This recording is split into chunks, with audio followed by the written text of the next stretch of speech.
ಈ ವಿಡಿಯೋ ಶೈಕ್ಷಣಿಕ ಉದ್ದೇಶದಿಂದ ಮಾಡಲಾಗಿದೆ. ಇದು ಯಾವುದೇ ರೀತಿಯ ಹೂಡಿಕೆ ಸಲಹೆಯಲ್ಲ. ಬಣ್ಣವದು ಹಳದಿ, ಆದರೆ ಹಲಸಲ್ಲ. ಹಣ್ಣಲ್ಲ, ಹೂವಲ್ಲ, ಆದರೆ ಎಲ್ಲರಿಗೂ ಬೇಕಾದ ಮೌಲ್ಯ. ಅದು ಯಾವುದು? ಅದೇ ಚಿನ್ನ.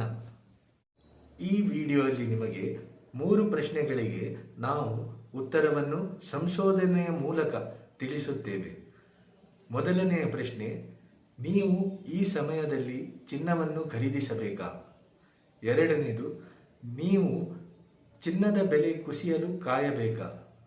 ಮೂರನೇದಾಗಿ, ನಿಮ್ಮತ್ರ ಇರುವ ಚಿನ್ನವನ್ನು ಅಥವಾ ಚಿನ್ನದ ಶೇರ್ಗಳನ್ನು ಮಾರಿ ಲಾಭವನ್ನು ಪಡೆಯಬೇಕಾ? ಕಳೆದ 4 ತಿಂಗಳಲ್ಲಿ ಬಂಗಾರದ ಬೆಲೆ 24% ಜಾಸ್ತಿಯಾಗಿದೆ. ಇವಾಗ ನಾವು ಶೂಟ್ ಮಾಡುವ ಸಂದರ್ಭದಲ್ಲಿ ಬಂಗಾರದ ಬೆಲೆ 95,560 ಪರ್ 10 ಗ್ರಾಮ್ 24 ಕ್ಯಾರೆಟ್ ಚಿನ್ನದ ಬೆಲೆ ತಲುಪಿದೆ. ಒಂದು ದಿಕ್ಕಿನಲ್ಲಿ ಎಕ್ಸ್ಪರ್ಟ್ಗಳು ಹೇಳುತ್ತಿದ್ದಾರೆ ಬಂಗಾರದ ಮೌಲ್ಯ 1.2 ಲಕ್ಷ ತಲುಪುತ್ತೆ ಎಂದು. ಮತ್ತೊಂದು ದಿಕ್ಕಿನಲ್ಲಿ ಆನಲಿಸ್ಟ್ಗಳು ಹೇಳುತ್ತಿದ್ದಾರೆ ಬಂಗಾರದ ಬೆಲೆ 38% ಬೀಳತ್ತೆ ಎಂದು. ಈ ಸಂದರ್ಭದಲ್ಲಿ ನಮ್ಮಂತಹ ಜನಸಾಮಾನ್ಯರು ಏನು ಮಾಡಬೇಕು ಎಂಬುದನ್ನು ಈ ವಿಡಿಯೋದಲ್ಲಿ ತಿಳಿಯೋಣ ಬನ್ನಿ. ಪ್ರತಿ ಸಲ ಗೋಲ್ಡ್ ರೇಟ್ ಮೇಲೆ ಹೋದಾಗ 2 ತರಹದ ಅನಿಸಿಕೆಗಳು ಮನಸ್ಸಲ್ಲಿ ಮೂಡುತ್ತೆ. ಒಂದನೇದಾಗಿ, ಈ ಸಮಯದಲ್ಲಿ ಗೋಲ್ಡ್ ರೇಟ್ ಮೇಲೆ ಹೋದರೆ ಶಾಶ್ವತವಾಗಿ ಮೇಲೆ ಹೋಗುತ್ತೆಂದು. ಎರಡನೇದಾಗಿ, 2012ರ ಪರಿಸ್ಥಿತಿ ಪುನಃ ಬರುತ್ತಾ ಎಂದು. 2012ರಲ್ಲಿ ಚಿನ್ನದ ಬೆಲೆ ಮೇಲೆ ಹೋಗಿತ್ತು. ತದನಂತರ 2012ರಿಂದ 2017-18ರವರೆಗೆ ಸ್ಥಗಿತಗೊಂಡಿತ್ತು ಮತ್ತು ಪುನಃ 2019ರಲ್ಲಿ ಬೆಲೆ ಏರಿಕೆಯಾಗಲು ಪ್ರಾರಂಭವಾಗಿತ್ತು. ಬಂಗಾರದ 100 ವರ್ಷದ ಇತಿಹಾಸವನ್ನು ನೋಡಿದರೆ ಬಂಗಾರವು ಯುದ್ಧ, ಇನ್ಫ್ಲೇಷನ್, ರಿಸೆಷನ್ ಹಾಗೂ ಅನೇಕ ಪರಿಸ್ಥಿತಿಗಳನ್ನು ಎದುರಾಗಿದೆ. ಒಟ್ಟಾಗಿ ದೀರ್ಘಾವಧಿಯಲ್ಲಿ ನೋಡಿದರೆ ಬಂಗಾರದ ಬೆಲೆಯು ಇಂದಿಗೂ ಹೆಚ್ಚಿಯೇ ಆಗಿತ್ತು.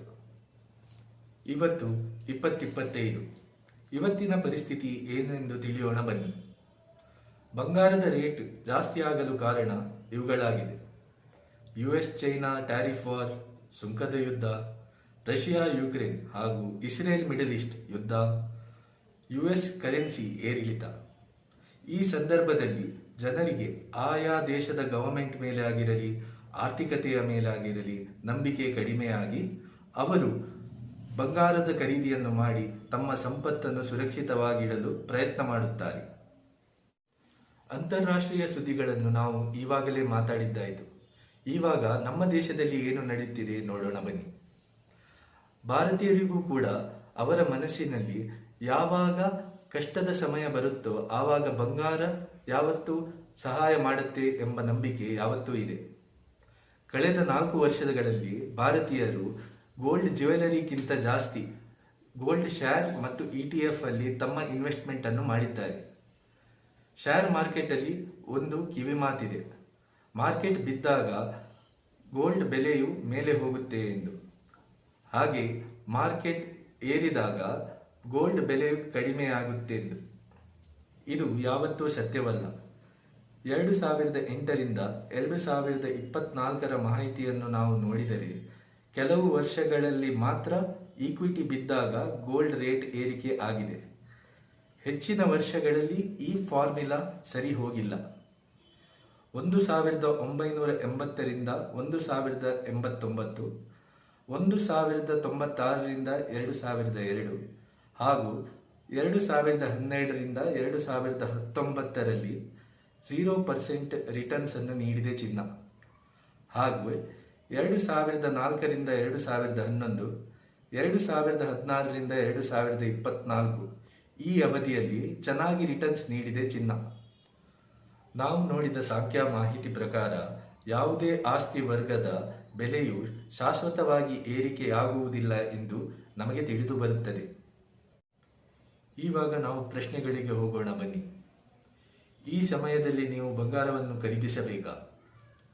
ದೀರ್ಘಾವಧಿಯನ್ನು ನಾವು ಮನಸ್ಸಿನಲ್ಲಿ ಇಟ್ಟರೆ ಸ್ವಲ್ಪ ಮಟ್ಟದಲ್ಲಿ ಚಿನ್ನವನ್ನು ಖರೀದಿಸುವುದು ಉತ್ತಮ ಎಂದು ತಿಳಿದು ಬರುತ್ತದೆ. ಎರಡನೇದಾಗಿ, ಬಂಗಾರದ ಬೆಲೆ ಕುಸಿಯಲು ನೀವು ಕಾಯಬೇಕಾ? ಬೇಡ.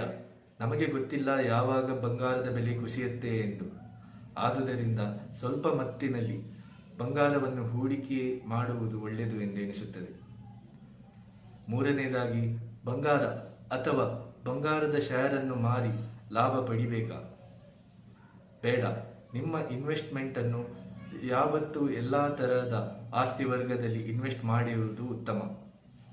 ನೆನಪಿರಲಿ, ದೀರ್ಘಾವಧಿಯಲ್ಲಿ ಚಿನ್ನದ ಇನ್ವೆಸ್ಟ್ಮೆಂಟ್ ನಿಮ್ಮನ್ನು ಯಾವತ್ತೂ ಕ್ರಮೇಣವಾಗಿ ಗೆಲ್ಲಿಸುತ್ತದೆ.